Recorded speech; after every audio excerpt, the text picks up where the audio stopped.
જૂનાગઢમાં વિવિધ પ્રકારની સેવાકીય પ્રવૃત્તિઓ ધરાવતા શ્રી હીરાદીપ ચેરિટેબલ ટ્રસ્ટ દ્વારા આજે જ્યારે અયોધ્યામાં માં ભવ્ય ધ્વજારોહણની ઉજવણી કરવામાં આવી ત્યારે અહીં ભવનાથ સ્થિત ગરવા ગિરનારની ગોદમાં આવેલ રામમંદિરમાં ભગવાન શિયા રામનું પૂજન અર્ચન આરતી થાળ સત્સંગ અને રામકથા સાથે મંદિરમાં ધ્વજ લગાવવામાં આવ્યો અને હીરાદીપની ટીમ દ્વારા ઉજવણી કરવામાં આવી।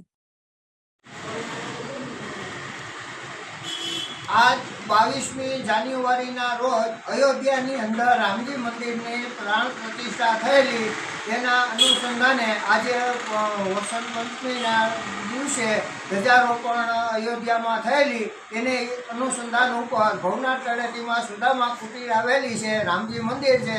અમે આજે ધ્વજારોપણનો કાર્યક્રમ રાખેલો હતો ને આજ રોજ ભગવાનને ભોગ લગાડી પ્રસાદી બાકી। દેશમાં અયોધ્યામાં જે ધ્વજારોહણ થઈ રહ્યું છે, પૂરો આખો દેશ રામમય બન્યો છે। પ્રાણ પ્રતિષ્ઠાના જે આપણે વર્ષોથી ઇંતજાર કરતા હતા તે પ્રાણ પ્રતિષ્ઠા થઈ પણ ધ્વજારોહણ બાકી હતું। આજે પીએમ સાહેબના હસ્તે ધ્વજારોહણ થયું, આખી દુનિયાએ લાઈવ જોયું અને રામમય આખું વિશ્વ બન્યું હતું। એટલે આજે એ ખુશીમાં તો આપણું ગુજરાત અને એમાં ખાસ જૂનાગઢ અને એમાં પણ હીરાદીપ ચેરિટેબલ ટ્રસ્ટ કેમ પાછળ રહે।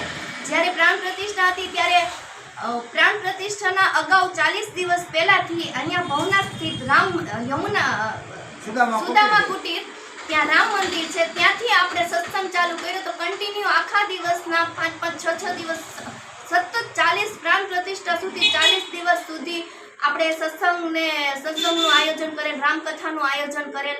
તો આજે ત્યાં અયોધ્યામાં ધ્વજારોહણ થાય છે, તો આજે અમે અહીંયા રામ મંદિરે સવારમાં પૂજા આરતી અને સત્સંગ કર્યો, ધ્વજારોહણ કરી અને આ આનંદમય અને ખુશીનું વાતાવરણ છે।